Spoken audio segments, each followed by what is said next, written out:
Data जो है वो कलेक्ट कर लूँ सारा, ताकि मैं आप लोगों के साथ जो डेटा इंपोर्ट के हवाले से मैक्सिमम चीज़ें जो है वो आज के दिन में शेयर कर लूँ। तो आज का जो हमारा सेशन है वो होगा how to get data from different data sources.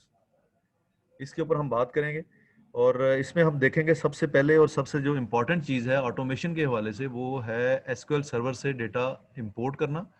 और एसक्यूएल सर्वर से जब हम कोई भी रिपोर्ट डेवलप करते हैं तो उसको ऑटोमेट किस तरह से हम कर सकते हैं कि हमारी जो रिपोर्ट है वो डेली बेसिस पे ऑटोमेटिकली अपडेट हो जाए। लास्ट सेशन की तरह इस सेशन की भी मैंने रिकॉर्डिंग लगा दी है और ये रिकॉर्डिंग आप लोगों के लिए अवेलेबल हो जाएगी। लास्ट टाइम थोड़ा सा इशू आया था शेयरिंग के ऊपर, कुछ लोगों को आई थिंक आज राइट्स मिले या इस तरह कुछ सिलसिला हुआ, तो मेरी कोशिश ये होगी कि आज जाने से पहले मैं सबको राइट्स वगैरह साइन कर जाऊं, क्योंकि कल के दिन भी हमारा सेशन है और कल के दिन जब आप इस सेशन में दोबारा वापस आएँ तो ये चीज़ें सारी जो हैं ये आपकी फिंगर टिप्स के ऊपर हैं। एसक्यूएल सर्वर के ऊपर किसी ने काम किया इससे पहले?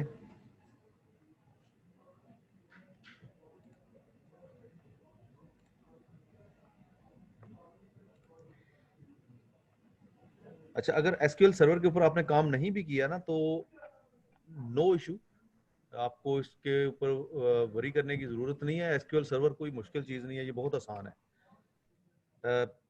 जो आपकी इस ट्रेनिंग के पॉइंट ऑफ व्यू से चीज़ें इंपॉर्टेंट हैं वो एसक्यूएल सर्वर के कोई भी सर्वर जो आपके पास अवेलेबल है उसकी एक्सेस होनी ज़रूरी है और उस एक्सेस के ज़रिए आप किस तरह से डेटा इंपोर्ट करते हैं या विजुअलाइज करते हैं वो सेम ऐसे ही है जैसे आप एक्सेल से या CSV की फाइल से आप करते हैं। इरफान आपने काम किया हुआ है ज़बरदस्त। अच्छा, ये मैंने अभी एक डैश इसमें एसक्यूएल सर्वर का जो मैनेजमेंट स्टूडियो वो ओपन किया अपने पास। इसमें मेरे पास एक डेटाबेस है मेन डेटाबेस के नाम से, अगर आप देखें तो ये इस वक्त हाईलाइटेड भी है। इस डेटाबेस में आपको टेबल्स दिखा देता हूँ। मैंने सिर्फ अभी तक इसमें एक ही टेबल जो है वो क्रिएट किया हुआ है dbo.sheet1 के नाम से। इसको मैं रीनेम कर लेता हूँ, रीजनल डैशबोर्ड 2019। तो ये बेसिकली रीजनल डैशबोर्ड का डेटा है। मैं आपको इसके अंदर जो डेटा है वो दिखा भी देता हूँ। एक्सेल या CSV में आप जब फाइल ओपन करते हैं तो सिंपल एक्सेल में ओपन करके आप देख सकते हैं इसमें हेडर्स क्या हैं, ये डेटा किस तरह का है। यहाँ पर थोड़ा सा डिफरेंट होता है, यहाँ पर आपको क्यूरी लिखनी पड़ती है। ये क्यूरी के लिए आप परेशान ना हो, मैं सिर्फ आपको डेटा दिखाना चाह रहा हूँ कि डेटा है किस तरह का।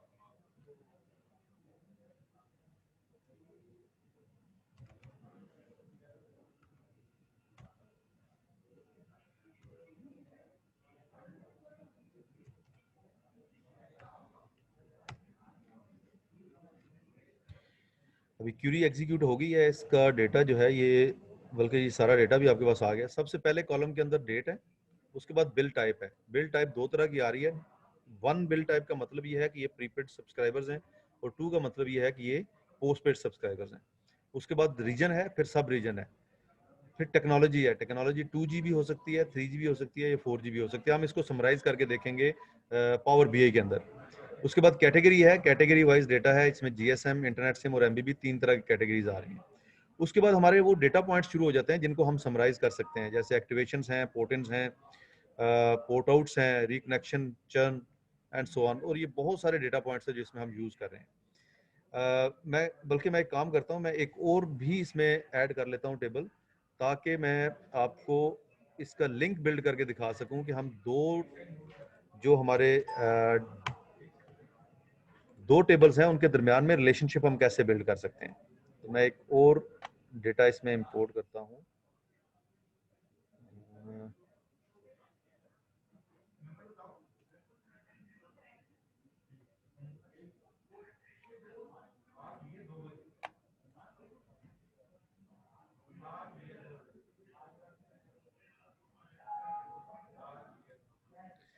अभी जिस तरह से हमने एक टेबल देखा 2019 के नाम से, इसी तरह हमारे पास एक और टेबल भी आ गया यहाँ पे। इसको अगर मैं रिफ्रेश करूँ,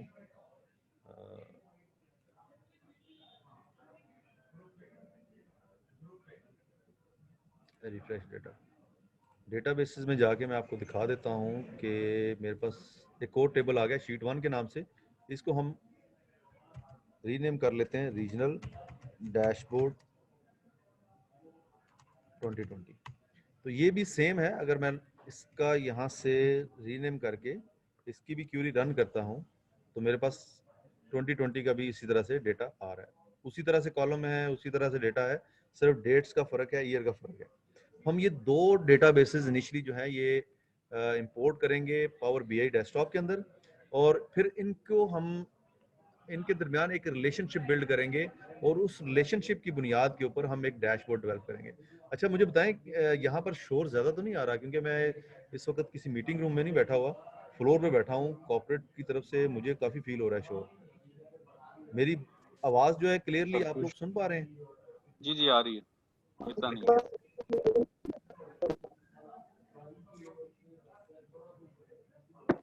सर ओके है, मुझे तो ओके है, हमारा कोई इशू नहीं है।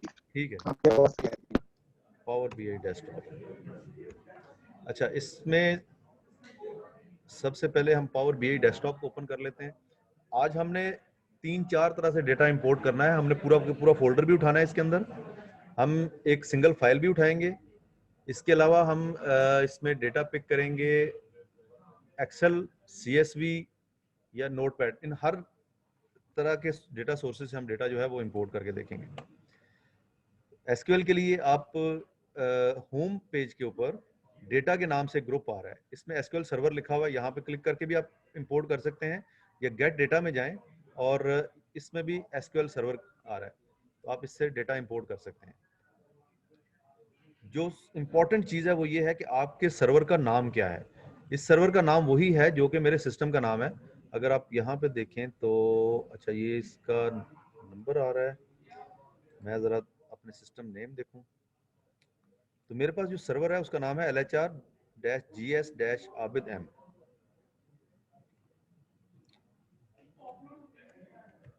LHR-GCS।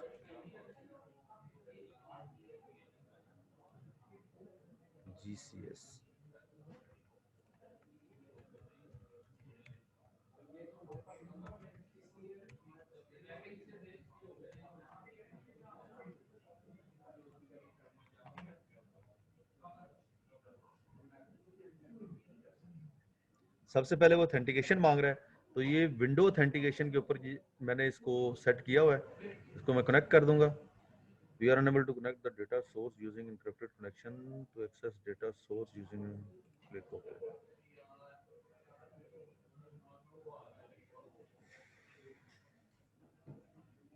अब उसमें मेरे पास जो डेटा बेसिस है ना वो उसने शो कर दिए। अब देखें यहाँ पर टोटल LHR-GCS-Abid-M के अंदर 3 डेटा बेसिस आ रहे हैं। एक रिपोर्ट सर्वर का डेटाबेस है, दूसरा रिपोर्ट सर्वर स्टैम्प का डेटाबेस है, और एक डेटाबेस है जो मैंने खुद क्रिएट किया था। इसको मैं एक्सपैंड कर लेता हूँ इस एरो पे क्लिक करके, तो इसमें मेरे पास 2 टेबल आ रहे हैं, रीजनल डैशबोर्ड 2019 और रीजनल डैशबोर्ड 2020। ये दोनों मैंने आपको एसक्यूएल सर्वर के अंदर भी ये दोनों टेबल दिखाए थे। मैं इन दोनों टेबल्स को चेक करता हूं। अब ये देखिए, जब मैं चेक कर रहा हूं एक टेबल को तो मेरे पास उसका सैंपल डेटा यहाँ पे डिस्प्ले हो रहा है, ये सारे के सारे कॉलम्स इसमें मेरे पास आ रहे हैं, और मैं दूसरा भी इसमें चेक कर लेता हूँ। उसके बाद इसको लोड करें।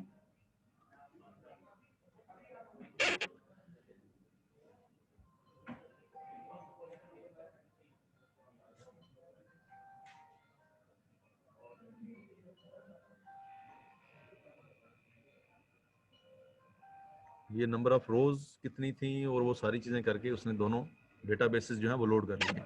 राइट साइड पे देखें, फील्ड्स के अंदर 2 टेबल आ गए हैं, एक रीजनल डैशबोर्ड 2019 है और एक 2020 है। किसी को भी एक्सपैंड करें तो जिस तरह मैंने आपको लास्ट टाइम बताया था, ऐसे कॉलम जिनको आप सम कर सकते हैं उनके साथ सम का निशान आ जाएगा और डेट के साथ कैलेंडर आ जाएगा। तो ये मोस्टली कॉलम्स जो हैं जो अदर देन टेक्स्ट हैं वो सारे इसमें आ गए हैं, हम इसको सम कर सकते हैं। अब जरा इसका थोड़ा सा टेबुलर फॉर्म में इसको देख लेते हैं। हमारे पास जिस तरह से हम एसक्यूएल मैनेजमेंट स्टूडियो में देख रहे थे, उसी तरह से हमारे पास यहाँ पर डेटा डेट भी है, बिल टाइप, वो टेबल उसी तरह से यहाँ पे डिस्प्ले हो रहा है। मैं जरा मैनेजमेंट स्टूडियो की तरफ दोबारा जाता हूँ। अब यहाँ पे देखें आप, डेटा डेट, बिल टाइप और ये सारी चीजें आ रही थी। अगर आप ये चीजें पावर बीआई के अंदर भी देखते हैं तो ये उसी तरह से आपको डिस्प्ले हो रही है। अब ये देखिए, ये सारे कॉलम्स उसी तरह से हैं। दूसरे टेबल पे क्लिक करें, दूसरा टेबल भी उसी तरह से शो हो रहा है 2020 का। अब इसका जरा व्यू देख लेते हैं मॉडल व्यू के ऊपर। ये दो टेबल हैं, इसमें हमने रिलेशनशिप बिल्ड करना है। रिलेशनशिप हम कैसे बिल्ड करेंगे? इन दोनों में ना मेरे पास सब रीजन आ रहा है जो कि जिसके ऊपर मैं इसको समराइज करना चाहूंगा। सब रीजन यहाँ पे है, इसी तरह से सब रीजन इसमें भी है। रिलेशनशिप बिल्ड करने का सबसे आसान तरीकाकार ये है कि आप एक कॉलम को उठाएं और दूसरे के ऊपर ड्रैग एंड ड्रॉप कर दें। उसने आपको सारी कीज बता दी, मैनी टू मैनी रिलेशनशिप जो है इसका बिल्ड होगा, क्रॉस फिल्टर डायरेक्शंस बोथ के ऊपर आपने कर दी और इसको ओके कर दें। अब ये देखें इसके दरमियान में ना एक लाइन आ गई है। जब मैं इस लाइन पे अपना कर्सर लेके जाता हूं तो किस किस कॉलम में ये रिलेशनशिप है वो हाईलाइट हो जाते हैं।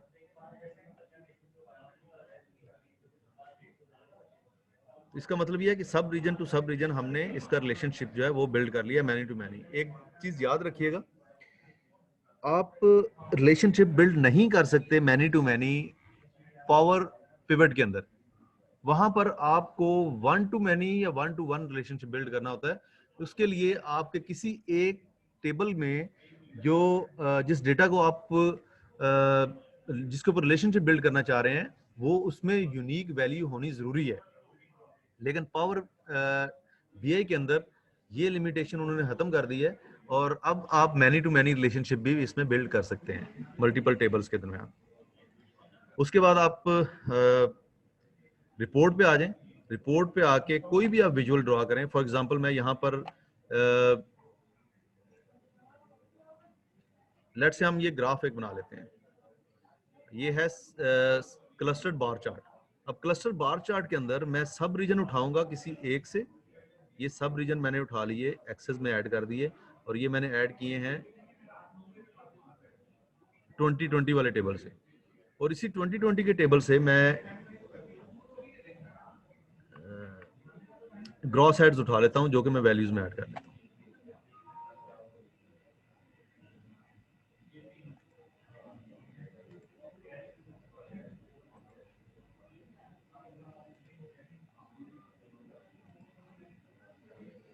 अच्छा, ग्रॉस हेड में वैल्यूज नहीं आ रही या वन डे बेस को ले लेते हैं। तो ये 2020 का टेबल मैंने ड्रॉ किया सब रीजन के ऊपर। जो अब मैं इसमें अगर 2019 का नंबर भी ऐड करूंगा तो मुझे ये एरर नहीं देगा क्योंकि मैंने इसके दरमियान में एक रिलेशनशिप बिल्ड किया हुआ है। ये देखिए, अब जब मैं इसके ऊपर फिल्टर अप्लाई करूंगा तो ये दोनों फिल्टर हो जाएंगे। दोनों फिल्टर क्यों हो जाएंगे? क्योंकि दोनों के दरमियान मैंने एक रिलेशनशिप जो है वो बिल्ड किया हुआ है। तो ये एक सिंपल सा तरीकाकार था एसक्यूएल सर्वर से डेटा इंपोर्ट करने का। अगर आप एसक्यूएल सर्वर आपके पास इंस्टॉल्ड है तो ये बहुत अच्छा टूल है। और इसमें मैं, चूंकि वीडियो की रिकॉर्डिंग भी हो रही है, इसमें मैं आपको डेटा इंपोर्ट करने का तरीकाकार बता देता हूँ। आपने डेटाबेस बना लिया, उसके बाद टेबल कैसे आपने क्रिएट करना है। सबसे आसान तरीका, आप मेन डेटाबेस या जो भी डेटाबेस नेम है उस पर क्लिक करें, टास्क में जाएं और यहाँ पर इंपोर्ट के नाम से एक ऑप्शन आ रहा होगा, इंपोर्ट डेटा। इस पे आपने क्लिक किया। अब आपको पता होना चाहिए कि आपका जो डेटा है ये किस फॉर्मेट में पड़ा हुआ है। अब लेट से मेरे पास जो डेटा है वो एक्सेल में है, तो मैं एक्सेल सेलेक्ट करूंगा और डेटा को सर्च कर लूंगा। हम इसी को ले लेते हैं जो भी हमने इंपोर्ट किया था। डेटा सेलेक्ट हो गया, नेक्स्ट किया आपने।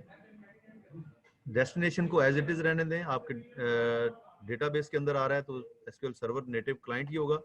उसके बाद डेटाबेस आपका सिलेक्टेड है, मेन डेटाबेस, नेक्स्ट कर दें। उसके बाद दो ऑप्शन है, कॉपी डेटा फ्रॉम वन और मोर टेबल्स और व्यूज, और write a query to specify. अब क्यूरी को छोड़ दें क्योंकि एसक्यूएल में आप अगर इतने आपको एसक्यूएल का नहीं पता तो आप इसको फर्स्ट ऑप्शन पे रहने दें। फिर ये वो शीट्स हैं जो उस आपकी एक्सेल फाइल के अंदर बनी हुई है। इनमें से किस शीट में डेटा है वो शीट आप सिलेक्ट करेंगे और नेक्स्ट कर देंगे। रन इमीडिएटली है, सेव SSIS पैकेज है। SSIS पैकेज जो है ये बेसिकली ऑटोमेशन के लिए हम यूज करते हैं, फर्दर एसक्यूएल सर्वर की ऑटोमेशन के लिए। रन इमीडिएटली पे क्लिक करके आप फिनिश कर देंगे तो ये डेटा इंपोर्ट कर लेगा, आपके एक टेबल क्रिएट कर देगा इसमें। उस टेबल को आप रीनेम कर सकते हैं, उस टेबल को फिर आप पावर बीआई डेस्कटॉप से एक्सेस कर सकते हैं।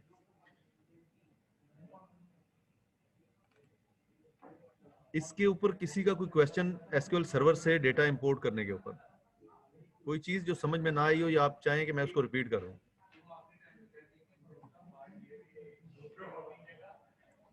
You can click on raise hand button ताकि मुझे पता चले कि कौन कुछ पूछना चाह रहा है, या इसके अलावा आप वॉइस में भी बात कर सकते हैं, आप मुझे लिख के टेक्स्ट भी कर सकते हैं चैट में।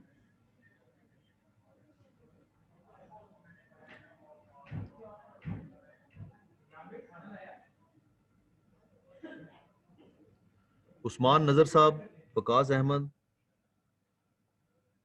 किसी का क्वेश्चन? इब्रार मलिक, एसक्यूएल से डेटा इंपोर्ट करना। देखें, आप इस चीज के ऊपर प्लीज मत रहिएगा कि मेरे पास रिकॉर्डिंग आ जाएगी और मैं उसको दोबारा देख लूंगा। इस टाइम पे आपके जहन में जो क्वेश्चन आ रहा है, हो सकता है वो उस टाइम पे आपके जहन में ना आए, या उस टाइम पे फौरन आपको उसका जवाब ना मिले। इसलिए कोई भी क्वेश्चन है आप मुझसे अभी पूछ लें।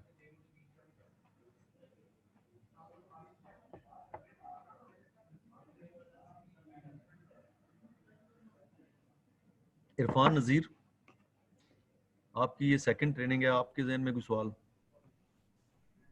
सब मुझे तो क्लियर है वैसे, क्योंकि ऑलरेडी थोड़ा बहुत मेरी प्रैक्टिस है इसके ऊपर। लेकिन आई गेस थोड़े से पार्टिसिपेंट आज कंफ्यूज हैं, बिकॉज हम डायरेक्टली पहले एक्सेल से काम कर रहे थे, लेकिन आपने और एसक्यूएल को एक्सप्लेन नहीं किया कि हम क्यों यूज़ कर रहे हैं और इसका हमें फ़ायदा क्या होगा। तो थोड़ा सा आई गेस कंफ्यूज होंगे लोग भी। गुड हो गया। देखिए ना, इस तरह आप कोई भी क्वेश्चन मुझसे पूछते हैं तो मैं उसको, मतलब हो सकता है कोई चीज स्किप हो जाए, हो सकता है कोई चीज जो है वो मैं समझूं कि आप लोगों को ऑलरेडी पता है लेकिन आपको पता ना हो। आप क्वेश्चन पूछेंगे तो मुझे आइडिया हो जाएगा कि क्या किस चीज के ऊपर हमें इस एक्सेल के अंदर आपके पास जो डेटा है ना, उस डेटा के ऊपर आपको कुछ वर्किंग करनी पड़ी है, वो कहीं से डेटा आपको लेना पड़ा है। कुछ सोर्स था जहां से आपने वो डेटा लिया, उसके ऊपर कुछ उस डेटा के ऊपर आपने कुछ प्रोसेसिंग की एक्सेल के अंदर, फिर उसको आप पावर बीआई में ले आए। फिर कल के दिन में, नेक्स्ट डे में, जब आपके पास न्यू डेटा आएगा तो आप या तो उस डेटा को रिप्लेस कर रहे होंगे या उसमें अपेंड कर रहे होंगे, तो आपको फिर मैनुअल वर्किंग आपकी जो है वो उसमें इन्वॉल्व होती है। एसक्यूएल को कनेक्ट करने की रीजन ये है कि आपका वो जो एक एडिशनल स्टेप्स थे उस डेटा के ऊपर काम करने के, वो एडिशनल स्टेप्स आपके जो है वो एलिमिनेट हो जाएं और आप डायरेक्टली लिंक हो जाए आपका पावर बीआई का जो रिपोर्ट है या डैशबोर्ड जो है वो एसक्यूएल सर्वर के साथ, ताकि नेक्स्ट डे जब वो डेटा अपडेट हो। अब देखें, एसक्यूएल सर्वर में आपके जितना भी डेटा है वो स्टोर हो रहा होता है एसक्यूएल सर्वर के अंदर। वो किसी भी जरिए से वो डेटा जो है पंच हो रहा हो, वो एसक्यूएल सर्वर में जाके स्टोर होता है। एसक्यूएल सर्वर से जब आप डायरेक्टली अपनी रिपोर्ट को कनेक्ट कर देते हैं तो जब भी डेटाबेस या टेबल अपडेट होता है, आपका पावर बीआई रिपोर्ट या डैशबोर्ड भी ऑटोमेटिकली अपडेट हो जाती है। तो जो एक मैनुअल वर्क था वो उसमें से एलिमिनेट हो जाता है।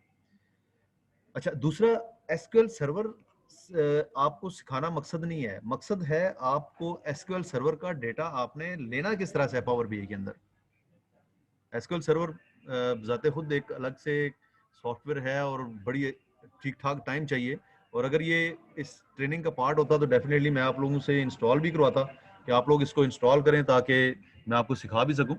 लेकिन वो एक सेपरेट ट्रेनिंग है, सेपरेट फील्ड है। अलबत्ता उसमें से आप डेटा ले सकते हैं इजीली, जो तरीकाकार मैंने आपको बताया है। अगर अभी भी आपको एसक्यूएल सर्वर से डेटा इंपोर्ट करने के हवाले से कोई क्वेश्चन है या कुछ चीज समझ में नहीं आई तो आप वो मुझसे पूछें, ताकि मैं अगर कुछ रिपीट करना पड़ता है रिपीट कर दूं, कुछ एक्सप्लेन करना पड़ता है तो मैं एक्सप्लेन कर दूं। ये बहुत इंपॉर्टेंट चीज है, जब तक आप डेटा इंपोर्ट नहीं कर सकेंगे आप उसके ऊपर वर्किंग नहीं कर सकते। तो ये आपको इस नॉलेज होना जरूरी है कि आपने किस तरह से डेटा इंपोर्ट करना है किसी भी डेटा सोर्स से। अच्छा आबिद साहब, मैं असल में थोड़ा सा 5 मिनट लेट ही मैंने ज्वाइन किया था, तो एसक्यूएल सर्वर पे पहले काम किया हुआ नहीं है और ज्यादा उसका कोई आइडिया भी नहीं है, तो उसमें थोड़ा सा जो है ना वो मतलब ये भी आपने बाद में टेबल का मर्ज करना सिखाया था तो वो तो देख लिया, पर वो एसक्यूएल सर्वर का बैकग्राउंड वगैरह थोड़ा सा चाहिए था कि उस पे किस तरह आपको से। एसक्यूएल सर्वर से डेटा लेने के लिए दो चीजें चाहिए, एसक्यूएल सर्वर का नेम और डेटाबेस की एक्सेस। वो डेटा कौन मेंटेन कर रहा है, कहाँ पे है, आईटी का कोई बंदा कर रहा है या आपके रीजन में कोई जो है वो एम्प्लॉय इसको देख रहा है, वो आप पावर बीआई का जो डेवलपर है वो उसकी रिस्पॉन्सिबिलिटी नहीं होती।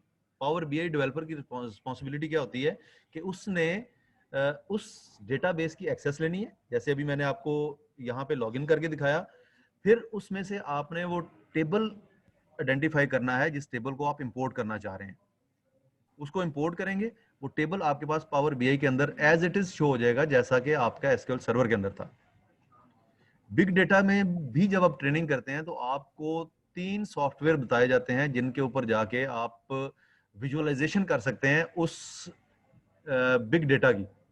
अब बिग डेटा भी आपका जो डेटाबेस है वो तो एसक्यूएल सर्वर ही होता है मोस्टली, या जेसॉन की फाइल्स होती हैं या एक्सएमएल फाइल्स होती हैं, लेकिन पावर बीआई, टैब्लो या गूगल डेटा स्टूडियो को इसलिए यूज किया जाता है कि ये इजी हैं और मैक्सिमम डेटा को अब्सॉर्ब कर सकते हैं प्लेटफॉर्म के अंदर। मैं इसको एक दफा रिपीट कर देता हूं कि हमने किस तरह से एसक्यूएल सर्वर से डेटा जो है वो इंपोर्ट करना है।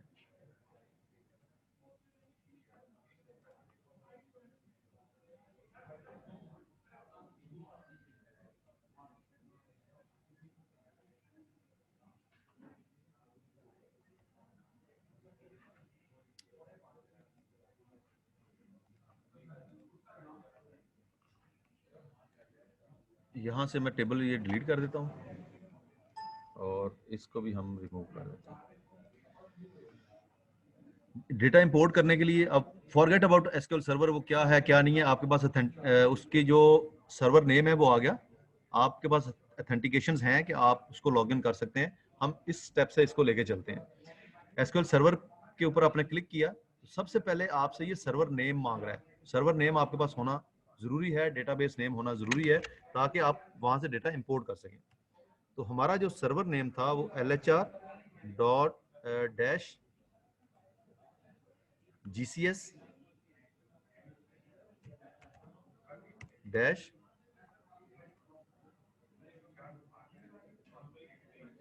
आबिद एम।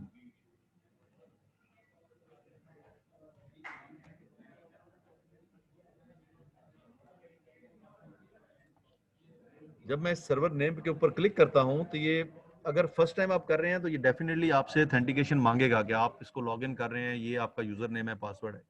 इसको विंडोज ऑथेंटिकेशन के ऊपर है। अब इस सर्वर के अंदर ये मुझे बता रहा है कि मेरे पास जो राइट्स हैं वो 3 डेटाबेसेस तक पहुंचने के राइट्स हैं। मेन डेटाबेस है, रिपोर्ट सर्वर है और रिपोर्ट सर्वर टेम्प है। मेरा जो डेटा था वो मेन डेटाबेस के अंदर पड़ा हुआ है। अब मेन डेटाबेस में भी अगर आप देखें तो यहाँ पर 2 टेबल हैं, रीजनल डैशबोर्ड 2019 और रीजनल डैशबोर्ड 2020। मैंने ये दोनों चेक किए और इसको लोड कर दिया।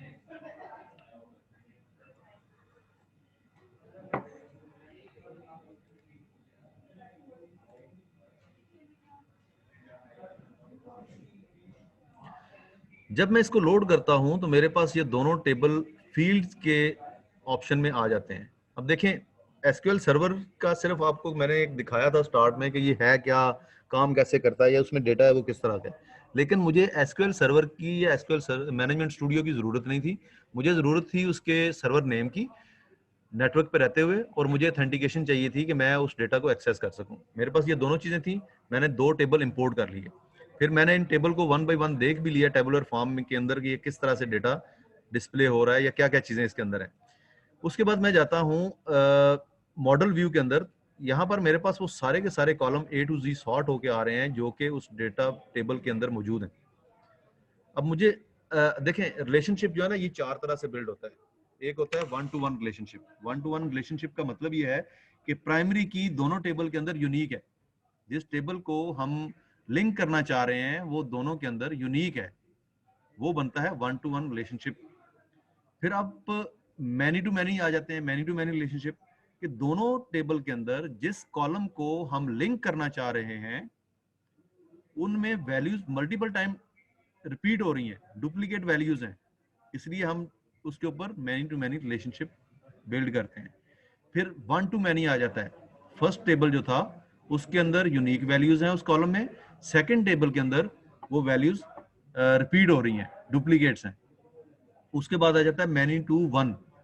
फर्स्ट टेबल में वैल्यूज जो है वो एक से ज्यादा है, दफा रिपीट हो रही है, और सेकंड टेबल में यूनिक वैल्यूज है। आप फॉर पावर बीआई डेस्कटॉप आपने इसको इसी तरह ज़हन नशीन रखना है और इसी तरह से इसको लेके चलना है।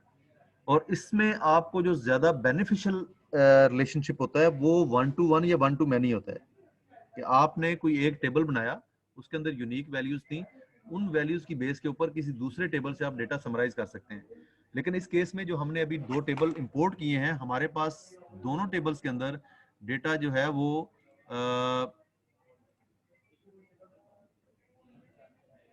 मल्टीपल टाइम रिपीट हो रहा है। सब रीजन के ऊपर अगर हम बात करें तो अब हमारा जो रिलेशनशिप बिल्ड होगा वो मैनी टू मैनी रिलेशनशिप होगा। मैं सब रीजन के ऊपर क्लिक करता हूं, इसे क्लिक करके ड्रैग करके दूसरे टेबल के सब रीजन पे जाके इसको छोड़ देता हूं। उसके बाद मेरे पास क्रिएट रिलेशनशिप का एक ऑप्शन आ गया और उसने मुझे दोनों डैशबोर्ड दिखा दिए हैं। इन दोनों डैशबोर्ड में वो मुझे कॉलम हाईलाइट करके दे रहा है सब रीजन का, जिसके ऊपर मैं ये रिलेशनशिप बिल्ड करना जा रहा हूँ। फिर वो मुझसे यहाँ पर मुझे ऑप्शन दे रहा है 1 to 1, 1 to many, many to 1, वो सारा मुझे मैनी टू मैनी रिलेशनशिप जो है वो बिल्ड करना था। उसके बाद मुझे क्रॉस फिल्टर जो है वो मुझे दोनों के ऊपर लगाना है। जब मैं किसी एक में डेटा फिल्टर करूं तो दोनों फिल्टर हो जाए, ठीक है। और ये सारी इसकी सेटिंग्स हैं। उसके बाद आप इसे ओके कर दें।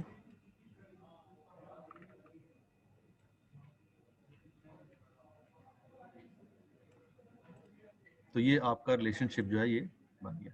1 to many रिलेशनशिप हम बिल्ड करेंगे जिस वक्त हम फोल्डर से डेटा उठा रहे होंगे, वो भी मैं आपको बताऊंगा कैसे करना है। अभी साहब इसमें ये जो दोनों टेबल हैं, इसके कॉलम सारे एक जैसे ही हैं या डिफरेंट है? इसमें एक जैसे हैं, लेकिन ये एक जैसे होने जरूरी नहीं है। ठीक है, मतलब सेम कंटेंट्स हैं, सारे के सारे कंप्लीट सेम कंटेंट हैं। अब इसमें से अगर मैंने किसी रीजन पे या सब रीजन पे रिलेशनशिप बनाना है तो वो उसके हिसाब से मैं बना लूंगा, तो डेटा दोनों टेबल्स में से ही उठा दे। क्योंकि ये डेटा बहुत ह्यूज है, तो इस वजह से हमें बीआई के ऊपर अगर हमें उसमें डिफरेंट हमने डैशबोर्ड्स बनाने हैं तो वो उस हिसाब से इजीली बन जाएंगे। एग्जैक्टली, बिल्कुल ऐसे ही। अच्छा ना, इसकी ना मैं आपको एग्जांपल देता हूँ आपके डिपार्टमेंट के हिसाब से। आप किस डिपार्टमेंट में काम करते हैं?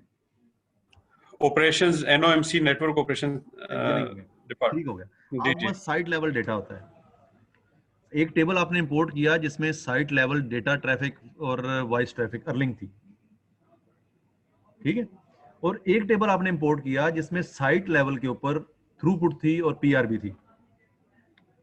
अब उनको आप अगर उनके दरमियान site to site relationship build करना चाहेंगे तो आप जब ये रिलेशनशिप बिल्ड करते हैं, आप दोनों टेबल में से, चूंकि उनके साइट तो सेम है लेकिन बाकी डेटा डिफरेंट है, आप रिलेशनशिप के थ्रू उन दोनों का डेटा समराइज कर सकते हैं एक ही विजुअल के अंदर रिलेशनशिप बिल्ड करने के साथ। वो साइट का साइट से आप रिलेशनशिप बिल्ड करेंगे, वो ऑटोमेटिकली उस साइट के अगेंस्ट डेटा जो है उसको फिल्टर कर लेगा दूसरे टेबल में से। ये रिलेशनशिप कौन सी होगी जवाब है, 1 to many या 1 to 1? जब आपकी साइट सिंगल टाइम आ रही है दोनों टेबल के अंदर तो 1 to 1 रिलेशन बिल्ड करेंगे आप। मेन्यू टू मेन्यू आपको उस वक्त बिल्ड करना होता है जिस वक्त आपके दोनों टेबल के अंदर जो जिस कॉलम को आप रिलेशनशिप जिसके ऊपर बिल्ड करना चाह रहे हैं वो दोनों के अंदर रिपीट हो रहा है। क्लियर नहीं हुआ पॉइंट, जरा क्लियर कर दें दोबारा सर, ये दोबारा से क्लियर कर दें। अब एक टेबल है उसमें 8000 साइटें और अर्लिंग आ रही हैं, और एक टेबल है उसमें 8000 साइटें और अर्लिंग और जीबी दोनों आ रही हैं, एमबी और दोनों आ रही हैं। दोनों में साइट आईडी यूनिक है। जी जी, तो ये 1 to 1 होगा, आप ये कह रहे हैं? तो चूंकि यूनिक है तो हम 1 to 1 बिल्ड कर सकते हैं, हम मैनी टू मैनी कर ही नहीं सकते, मैनी टू 1 भी नहीं कर सकते क्योंकि वो मल्टीपल टाइम रिपीट नहीं हो रही आईडी। ठीक है, और अगर ये 2 महीने का डाटा होगा और रिपीट हो रहा होगा तो फिर हम मैनी टू 1 करेंगे या 1 to 1 मैनी टू मैनी करेंगे, ओके। ठीक है ना। फिर वो हमारे पास मल्टीपल आ जाएगा। मुझे सिर्फ 1 सेकंड दीजिएगा।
सॉरी, मेरी बड़ी एक बहुत इंपॉर्टेंट कॉल आ गई थी जिसकी वजह से मुझे वो कॉल लेनी जरूरी थी।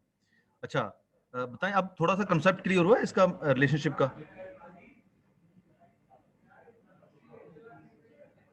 जी जी जी जी सर। ठीक हो गया। अच्छा, इसके बाद ना ये तो था अच्छा, हम। ये जोम का सेशन भी आउट होने वाला था, 1 मिनट रह गया था मेरे ख्याल से, पता नहीं। ठीक है, दोबारा इसी पे ज्वाइन कर लेंगे फिर। अभी तो खैर हुआ नहीं डिस्कनेक्ट। क्या मतलब, ये कोई उसके ऊपर कह रहा है कि जूम का सेशन एक्सपायर होने लगा है?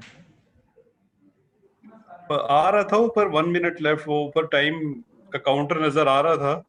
अब पता नहीं ये मुझे नजर आ रहा था कि क्या है। अच्छा, चलें मुझे आ रहा था आई थिंक। था और वो स्क्रीन स्ट्रक हो गई थी, मैंने फिर लीव करके दोबारा ज्वाइन किया। Okay okay.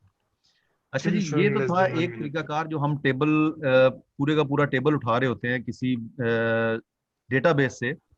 नेक्स्ट जो चीज है वो